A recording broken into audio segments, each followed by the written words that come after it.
again everyone and welcome to another episode of Beards and Board Games with me, Georgie. Today I'm going to be reviewing Star Realms.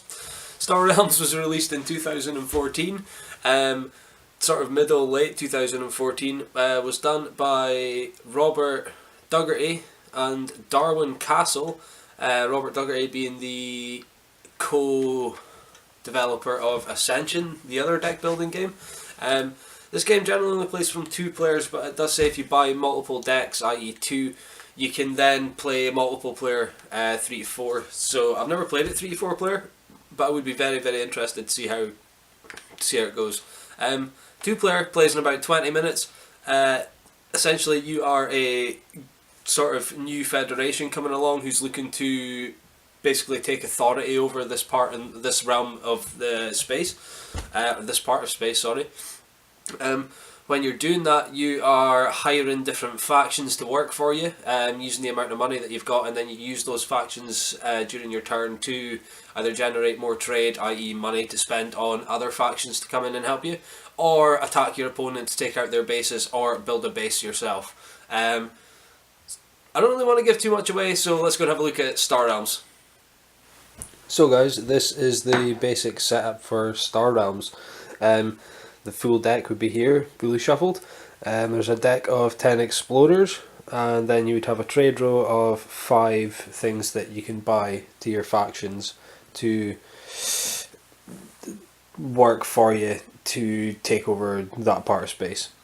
There's also a handful of cards that with numbers on them are all double-sided as well, that you can count your authority with. Both players start off with 50 authority, but to be honest, you can play it any way you want. You can play it with as much authority as you want because you don't really need to use the cards.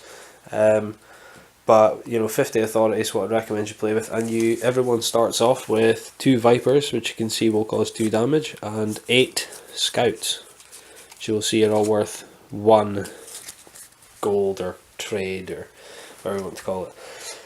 So at the start of each game, each player would take their 2 vipers and 8 scouts and shuffle them together, and that obviously forming your deck. Now the first player always draws 3 cards. We'll just say, for instance, I'm going second. 1, 2, 3, 4, 5. So then you draw 5 cards from thereafter. So that was an exciting hand. I got 5 scouts.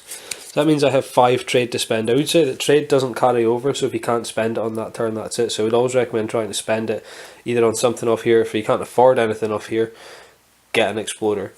So I've got 5 trade, which leaves me in a bit of a sticky spot because everything, as you can see, the price of the things up in the top hand corner, 6, 4, 6, 6, 4, means that I'm always going to have to leave 1 behind either way. So I would probably buy, in this instance, you'll see that some of them are sideways and some of them are upright as well. The upright ones are just sort of general either attack or just general cards that they're once only used, then they go back in your deck and they're shuffled in once you run out of cards again, and then to be drawn again and used. These ones sideways are outposts. Are bases and outposts. So a base is like that one there, so that's got a silver value of 4, so that's got a 4 defense, so it would take 4 hit points and 1 damage in 1 hit to take that out, or 1 turn to take that out. The only thing I would say is you don't have to take that out first because it's not an actual outpost, so this could just sit here forevermore and you could constantly be either regaining 2 health or using it for 2 coins every single turn. But somebody doesn't need to take it out, it can just be used with you. But what we also would say is it's used against the blue faction symbol, and that basically means that if you have another thing that's of the blue faction symbol, or things that are of the same faction symbol as the other faction, say for instance this one here, these 2 yellows, they also have, so this would originally cause 5 damage and you could draw a card, so that's a really powerful card. That's the battle cruiser, the yellow faction. And say you had this outpost, which is 6 damage, would take 6 damage to take out in the first place. Because that's an actual outpost, they would need to take that out before they could actually cause any damage to you. So if in one turn they could only cause 5 damage, nothing would happen, the outpost would remain, end of story.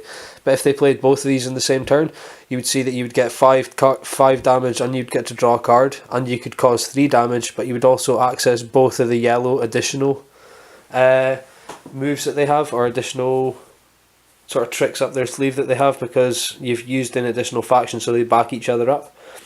So this one is target an opponent. The target opponent discards a card. Target opponent discards a card. So it's the same thing twice there anyway, but that means the opponent would have to discard 2 cards out of their hand for their next turn instead of 1. So I'd probably buy that. When you buy something, you have to take it and put it straight back into your discard pile. You then draw your 5 cards, and then it's your opponent's turn. When he goes, he would either hit you, which means you would take away more authority, or he would buy more stuff out of the trade roll. Say for example, this turn I only have my other 5 cards, so you know you're going to get the 3 scouts and the 2 vipers.